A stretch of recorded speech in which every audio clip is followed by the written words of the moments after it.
Mount Everest, the highest point on Earth. At 29,035 feet, it takes 10 weeks to climb. Few have ever made it to the summit, and 180 have lost their lives trying.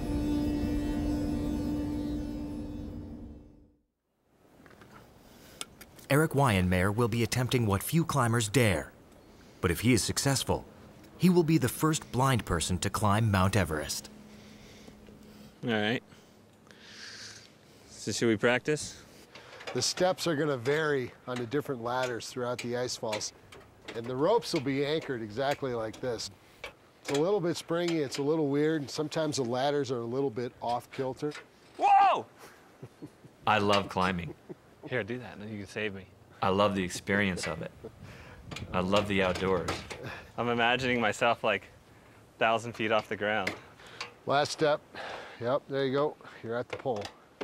When you look at a mountain, you almost have to practice this strange form of schizophrenia where you know that there are great obstacles in front of you and they're almost insurmountable, but yet at the same time, you feel that you can get past those and that you can get to the top. Climbing mountains, tall mountains around the world, as a blind person, has taught me one fundamental thing, and that is that whenever you go through a process that's never been done before, it's natural to have fear, it's natural to have some doubt, but you have to understand them for what they are. You know, these monsters that kind of lurk at the base of the mountain calling you down. You have to see them for what they are and just try to find a way to block them out and to stay positive and to move forward.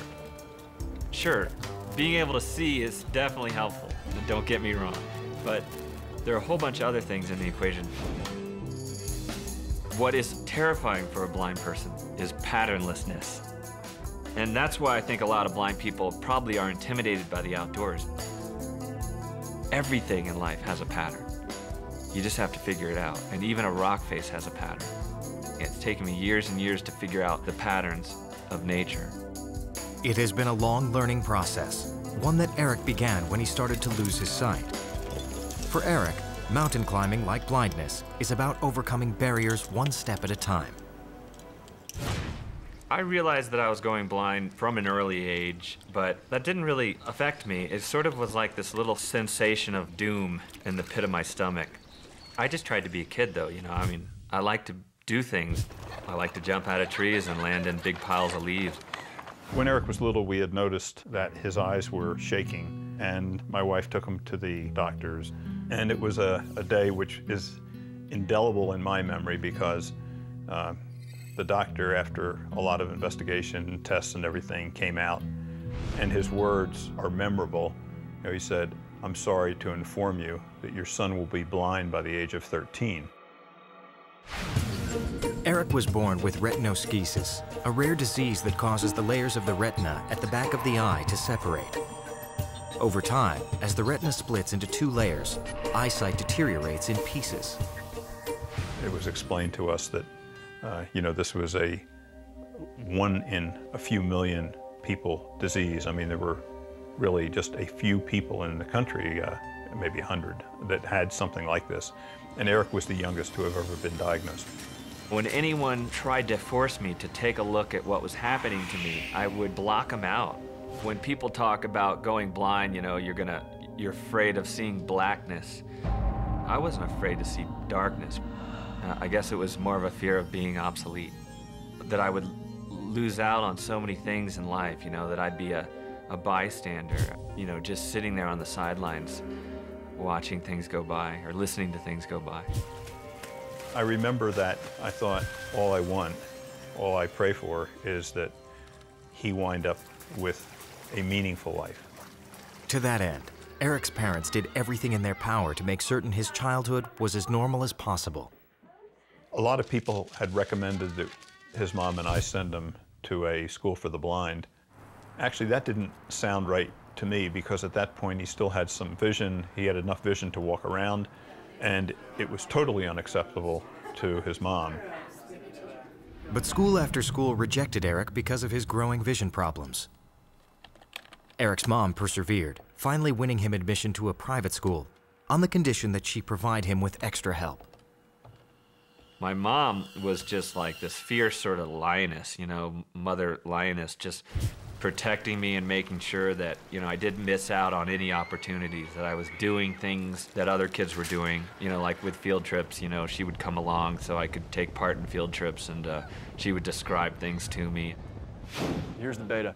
You're gonna go up to your left, you're gonna scramble, just kind of 4-point scrambling, and then you're gonna get up about 10 feet, and you're gonna start cutting right. I'll give you the beta for it. You'll go straight up, kind of some more scrambling, but a little For the past 15 years, Eric has been climbing with Jeff Evans, a career mountaineer and adventurer. up to that roof. Together they have climbed the highest summits on 3 continents. I didn't really think of blind people much before I met Eric. So I had some preconceived notions, I suppose, just like everybody else, that, you know, he wouldn't be that good at it. And I realized, you know, right off the bat, that first weekend, that, you know, he was capable emotionally and physically, and he's driven. He's super strong, and was really wanting to take it to the next level. That's a great problem right there, isn't it, that little roof? What I love about Jeff is that right from the start, he wasn't afraid to link himself to me and, you know, be a team. I respected that a lot. Right now I can see the top of the naked edge, and it's catching the last few rays of sun. And you know that perfect Eldo rock, you know, it's just red and green and brown and black. It's got all these great colors to it, and it's just catching the sun. It's beautiful. Being with him outdoors in the mountains has, in a way, enriched my experiences, because my senses are very much in tune with everything around me. And, you know, I have to look around and listen even more. And so as a result, I think that's kind of a gift he's given me over the years. You have Braille menus? Eric and Jeff will travel to Everest with a team of 19 climbers. I love sticking my fingers in those. Actually, I have to say, no, I gotta say, it's really kind of gross eating nachos with Eric. You gotta watch his fingers. Oh, Get it right in the sauce. Let's get some nachos. Their main goal is to help guide Eric to the summit. During those weeks, each climber will need to depend on the other. Down the hatch. We've almost incidentally kind of developed this kind of fraternal bond, you know, where just like brothers do, we pick on each other, we laugh with each other, we've cried with each other. 2 years of intense preparation and physical training finally brings them to this moment. Everest Base Camp is at 17,400 feet above sea level. This is where their quest for Everest begins. Eric's father is there to see him off. That was probably a very, very special moment with a lot of emotion to it, because it crossed my mind, and I'd push it out of my mind that it could have been the last time I ever saw him. Make sure we get a summit call. Okay. Thanks, man. Dad, you're making me get all emotional, man. Be safe. Okay. The ascent up Everest takes an estimated 9 weeks. During that time, Eric and his team face extreme tests of endurance. Coming up on Superhumans, the ascent up Everest presents some incredible challenges for a blind mountain climber and his team. The difference between life and death is negotiated one step at a time.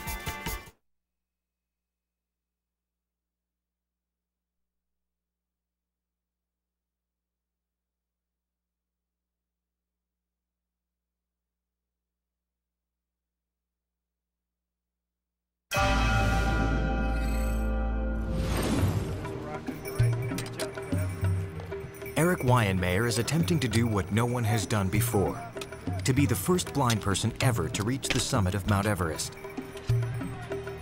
Eric and his team's first major challenge is the Khumbu Ice Falls. They need to climb 2,000 vertical feet through a treacherous field of deep crevasses. It's ice boulders the size of baseballs to skyscrapers all piled on top of each other in this really chaotic way. And you have to jump from boulder to boulder, and they're shifting and rolling under your feet. When you're jumping across those boulders, there's thousands of foot drops on both sides, and there's hundreds of crevasses. Some are so wide I can't feel the other side with my pole. You want to be an inch off. Eric gets off to an ominously bad start. Most teams do the Khumbu Ice Falls in 4 hours. It took Eric a grueling 13 hours. I came into Camp 1 at 20,000 feet, I felt like I was going to pass out. Mike O'Donnell said I was green. I looked like I'd gone 10 rounds with Mike Tyson. Seeing Eric crawl into his tent so exhausted was a new experience for me, because he's so fit, he's so strong, and his spirit seemed down. He seemed really exhausted. There was a moment where I think all of us were like, oh boy, you know, I'm not sure if we bit off too much to chew here. I heard a lot of people say you're crazy, and not only is he going to get dead, but he's going to get you dead as well. And I think emotionally it was really tough on him as well, because he felt like he let himself down and let us down. Before the climb, skeptics in the climbing community warned of just such a scenario. There was an article in Men's Journal saying that my friends would have to be watching my every step. I'd risk my life. I'd risk the life of my team. But Eric Wyanmayer had faced adversity before. At the age of 13, as predicted by his doctor, Eric lost his sight completely. Eric will draw on this experience as he fights his way up Everest. It wasn't until I actually went blind and found myself totally blind, where I couldn't even take a step, that I realized that this happened to me. When it actually happened, it was just unbelievable. That had to be scary. It had to be emotionally upsetting. During all that time, and during the early parts of his entry into total blindness, he was quite a stoic character, I felt. And he didn't show a lot of emotion or anger to me. I started kind of reluctantly accepting blindness and kind of half-heartedly using a cane and learning to read Braille. I started finding that these tools that I thought would make me different from everyone else, would kind of alienate me, actually brought me closer to people and actually brought me back to the world. When Eric was 16, he enrolled in an outdoor program for the blind. It was here that he first went mountain climbing and immediately fell in love with the sport. With my poles, or should maybe irrigate? It was unbelievable. I mean, it was this tactile sensation of feeling all the textures and patterns of hot and cold as the sun touched the rock, and trying to problem solve your way up a rock face using your hands and your feet and your brain. Eric had found a passion that would guide the rest of his life, and with his mother's unwavering support and encouragement, he was acquiring the skills he'd need to live an active, independent life. But just 2 years after he lost his sight, Eric received an unthinkable blow while attending summer camp.